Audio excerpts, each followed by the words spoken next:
Behold the divine power of the sun! Cosmic here, and welcome back to another Legends of Runeterra spoiler video. Today, kind of as expected, right, we got Leona. Now, I'm going to say this up front. I apparently have a lot of hills to die on today because I disagree with, well, everything that I've had to read today on Reddit and Twitter. So, I could be horribly wrong, right? You know, it's very early in spoiler season. There's a ton of Mount Targon cards to go, but I have some very strong, very different opinions on today's spoilers, so get ready for that. But before I get too far into it, let's just go over the cards themselves, or in this case, the champion, right? So we have Leona. 4 cost, 3/5, so stats are fine. But, you know, as I mentioned yesterday, what we were really missing is, like, a reason to play, the Daybreak effects first, because you're losing out on open attack, right? So Daybreak, stun the strongest enemy. What's really important about this is that it's not a once per turn or anything. This is just every time you Daybreak, you stun something, and then you keep stunning stuff, right? So as we know with like Minotaur Reckoner and other cards, this has a chance to just like chain off. So I'm probably not going to spend too much time, at least in this video, and it'll probably be like the first videos I do, but Swain Leona is looking sick, right? Like, Mount Targon, we've already seen that we have Bastion, which can protect Leviathan and prevent your opponent from killing it. So you just now have the entire board stunned out in, obviously you have like Sentry, access to Sentry Spider and stuff like that, as well as the other damage effects from Noxus. And then we have Sunburst to just, halfway level Swain. So we have all the tools we need to make sure that Swain's going to flip. And of course, we're going to get more spoilers. I'm sure we're going to have more damage effects somewhere, in the Mount Targon region. So this only seems like a crazy upside to me. And I'm not going to be surprised at all if someone already hasn't made like a tweet or like a suggestion, right?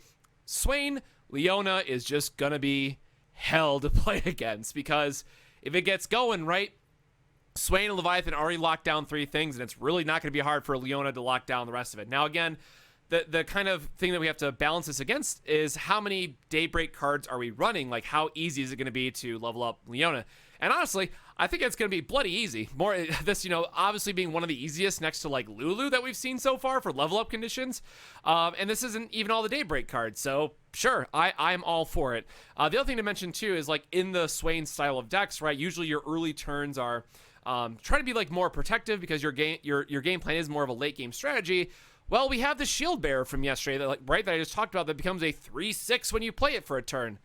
Yeah, that's exactly what they need. Oh, by the way, it also triggers her level up. So anyways, enough about that. Hopefully I've sold the case for that archetype. And again, not that it's meant to be like an intended archetype, right, coming out of Mount Targon, but a really strong pairing to start things off. So again, decent stat line. Unfortunately, guys, calling strike, like, just everything has apparently in the spoilers so far, but we do have ways around it, so don't fear. And then again, leveling up Daybreak 4 times, sure. So leveled up effect, it's a 4-drop. The cost, it's great. Daybreak, or when you activate another Daybreak, stun the strongest enemy. So again, just being able to chain off stuns very easily. So again, when you activate another Daybreak, we have to think back to the spoiler from yesterday, the big body 5/5 Ravu, I think is what it was called, or something like that, right? It's always day. So now every card in your hand that has that Daybreak, clause on it, you just play all of them out, stun their entire board, right? Your opponent can't block or anything. And then if we really want to live the dream, let's take this one step further. We have Minotaur Reckoner as well, right? That we could easily slide into this. It's just, oh, by the way, I'm going to stun more stuff every turn, because why not? So I really like this. I am super hyped for Daybreak based on the spoilers yesterday. And as I said in yesterday's video, it seemed kind of boring. It seemed kind of straightforward, whatever. But after today, I'm really hyped for it. I definitely think it's going to be playable. Moving on in terms of maybe seeing a little bit less play is Morning Light. So it's a 5-cost slow spell. So that's already like, that's a lot of mana commitment to open up with and then try to attack with, right? And there's been some incorrect, comparisons to like For Demacia, which is +3/+3 the board and cost 6.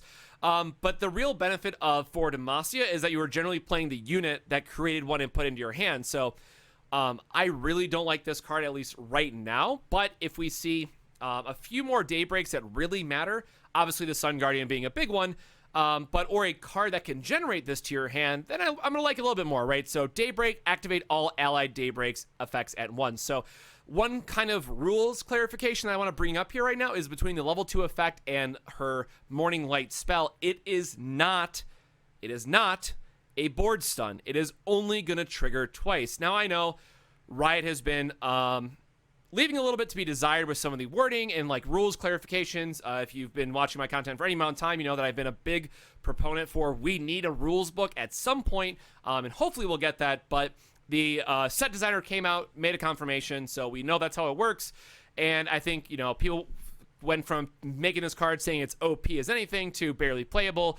And again, I'm not the biggest fan off of it. I do like that it's her champion spell, so there are just going to be naturally some games where it goes kind of long. You know, +2/+2 to your board is actually pretty relevant. And then again, if we have all those Daybreak guys, it's another plus. So there's going to be times where you don't mind getting to play this, stun 2 of their units, buff your board, and then swing for a good amount of damage, right? And like that really late, only a few resources left in each player's hand type of thing. So, you know, it might see very niche play somewhere, or you're just happy to see it off of Leona's spell. But unless we see more of things that are like really, really focused on Daybreak mattering, I don't think it's going to be something that's played as like, you know, a 3 of by any means in every single Leona or otherwise synergistic style of deck. So again, keeping in mind, it also just gives +2/+2 to your entire board.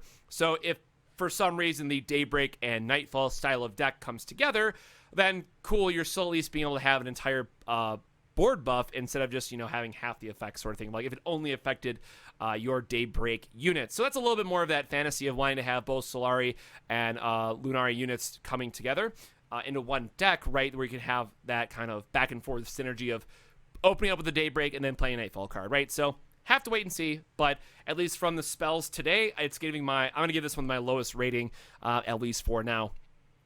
So going on, and this is kind of where I need to start dying on some hills, I guess, is Zenith Blade. So 3 cost, it's slow. Again, I get it. If you're trying to open attack, it feels pretty awful. But at 3 mana, this is very easy to just bank the spell mana, play it on your opponent's turn, and then just open swing with it. Now, I had to add that little icon there for Taric, because I think this is the thing that people are just kind of forgetting. So obviously this goes back to the, well, you have to play it on your turn as an opener before you open attack.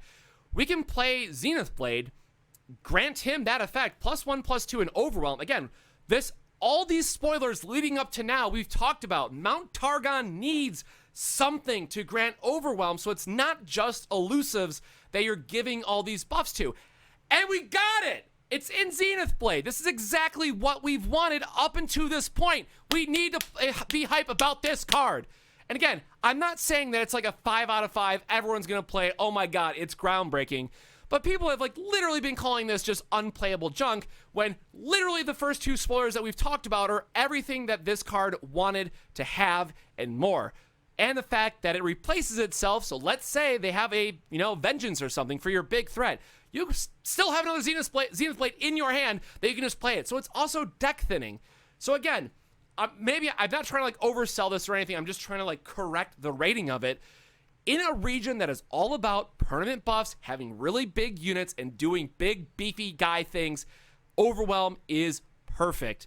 And again, if we just think about, oh, hey, that Leona Swain deck that I was talking about, well, why not just give him 2 more HP, make him a 5/9, give him Overwhelm, so even if they have somehow a way to block it, chances are you're going to have this plus some ping damage to get it through, and then you're still able to hit with Swain. So again, that might be a little bit over the top, that might be overkill, but there was a point where people were just playing Might, right? Which obviously gives you a little bit more damage, so it's easier to break through, but just to trigger Swain's level 2 effect. So I really like this card. Again, we have to wait till full spoilers to see what this is going to do in terms of like how strong the effect is actually going to be. Again, I might have like hyped this up a lot. I don't think it's going to be a 3 of, but I think it's a 2 of, just so you can, you know, hopefully one of these is winning you the game and the second one's just nice to have, because it is that deck filtering that's going to come with it. But this seems sweet. I like it. It's not going to, again, make play in every single Targon deck, but for like what the region wanted leading up to this spoiler point in the video, yeah, this is exactly what they wanted. It's a grant, not a give. So again, they keep that Overwhelm and it replaces itself, and you play it off spell mana. Seems great to me. The other card that I apparently need to die on a hill for is Sunburst. So Really, just another clarification point here. It does say unit, so this can silence champions. So things like All-In Braum, where they just stack up multiple take hearts. If you think about Unyielding Fiora, which I have apparently been seeing on Master's Ladder again, I'm not sure why. All that gets shut down by this card. And I've seen a mind-boggling reaction to this card. Well, the person was like, well, I get to open attack, and then I just get to glimpse it away. Dude, like, no kidding. Glimpse is good against all removal. Like, that's just why Glimpse is so good. And then again, the other side of it is also like Barrier. I've seen people make that statement. Those are still the same issues that you're going to have with any type of effect for it. So keep in mind, if they have like a, you know, Fury of the North or something to try to save it, it's going to silence and then deal 6. So this actually gets around more than people are giving it credit for, right? So the weird interaction we have to see is then like Spell Shield, because does that count from like the targeting? I'm assuming that still gets rounded. So it leaves like bouncing the card back to your hand, Spell Shield, deny, and that's it. That's all it stops this. And of course, having more than 6 HP, I guess, right? Naturally on the card, not from like Elixir of Iron or something. So the other thing I want to mention here is like stop, look back at everything else that we've got. This is the first and hopefully not the only board interaction that Mount Targon has.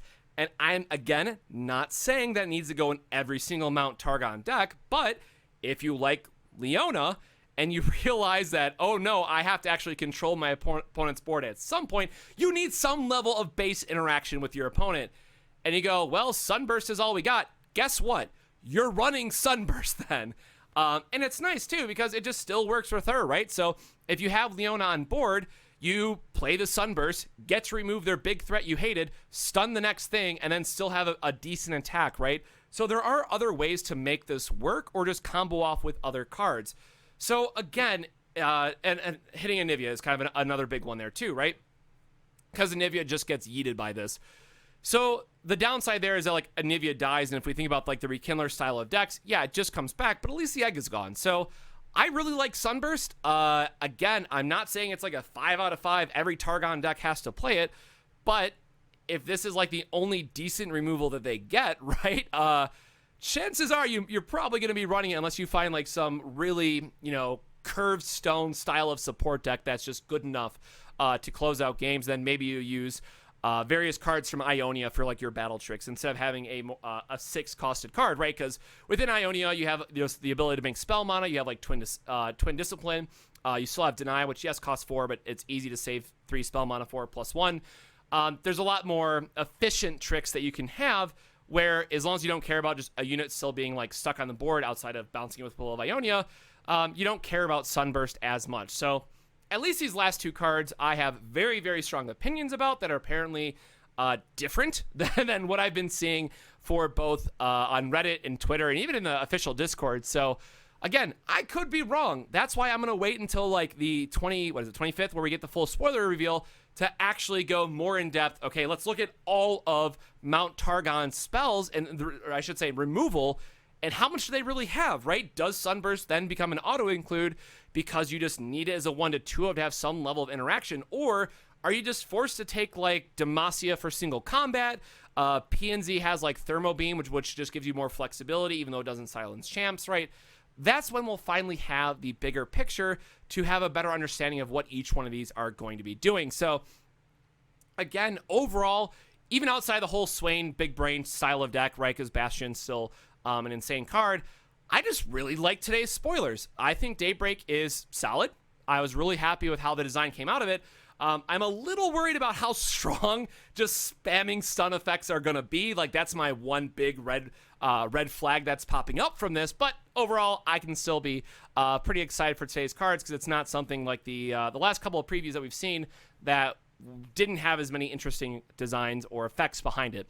So the last card, Guiding Touch. Heal an ally or your Nexus and draw 1. Look, no spoiler.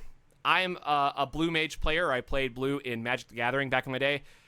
This is just a cantrip. I love this. Like, yeah, this slaps. Obviously, we have to wait and see how much healing matters, or how much, depending on like what units you're playing, it's not the same as of Elixir of Iron, which I'm sure some people are just going to make the comparison to, right? Because this only goes up to your base health. So if you have a 2 HP unit, they Mystic Shot it, it dies. You can't protect it with Guiding Touch. But if you have like a Sun Guardian or maybe even just Leona, right, herself, like because she has 6 HP, which is very tanky. If you just need to heal her up a little bit, then yeah, play this, heal her back up to, or I guess not full, but heal her up 2 and then draw 1, so it replaces itself. I love this card. Now, obviously, this kind of goes back into the other videos. I am 99.99999% sure that we're not getting Soraka. So this is just really strange that it lines up very, like, those are clearly her hands plus Stellacorn, right? If you watch the other video, these are all Soraka cards that we seem to be getting. So I am now 100% convinced that she's going to have some kind of do X amount of healing or heal X amount of time, something like that, right? Healing matters, and some kind of payoff for healing because of how all of her cards have been designed so far. And then again, based on the wording, it's probably going to be that you've healed ally or Nexus. So like heal 10 in a game or something, right? Something to that effect. But we'll have to wait and see what the other Targon cards are overall. But I really like this. Again, I just love being able to cycle cards. If you're playing like a Karma style of deck, you just probably swap out Health Potion because this also then draws you more cards. Obviously, Health Potion is, only costs 1, heals an extra point, what have you. But at least me personally, I'd rather just pay the extra mana and get another card from it. So we'll have to wait to see how that all comes out. And then, who knows if Karma and Mount Targon are even going to be a thing. We'll have to wait for Asol, I guess, right, to see how strong that's going to be, because I'm sure that he's going to have some strong spells with him. That doubling is going to be, good or bad. We'll have to wait for that. So with that, again, I have some really strong feelings about these cards. Hopefully I didn't, oversell of any of them by any means, but I at least wanted to kind of correct the rating so far up to this point where like everyone's on like a 1 or a 2, and I really think a lot of these should be like at the 3. So I don't think any of these, other than Leona herself, I think is absolutely insane. I don't think any of these are going to be absolutely meta breaking, included in every deck list that Mount Targon could ever want. It's not the Shadow Assassin pre-nerf level of good. That's the comparison I like to make. But there's a lot here that I really like in terms of other spoilers we've seen so far. And again, even with Morning's Light, if we get a card that has Daybreak produce this, which I'm just going to assume that we are, I just have to, then cool. Why not? Gives you Daybreak for Leona, gives you the extra effect that you want, and then late game becomes a 2 of stun, buff your board. Sure, I'm all for it. So with that brings it to a close for today's spoiler video. And again, we have 2 more champions to go, so 4 more days of spoilers. I'm going to just try to do a video every day. So if you want to see more Legends of Runeterra content, don't forget to subscribe. That helps me out a ton. And then drop a like if you enjoyed these spoiler previews. So with that, enjoy the rest of your day. Make sure to drink some water, be safe, and I'll see you next time. Cheers.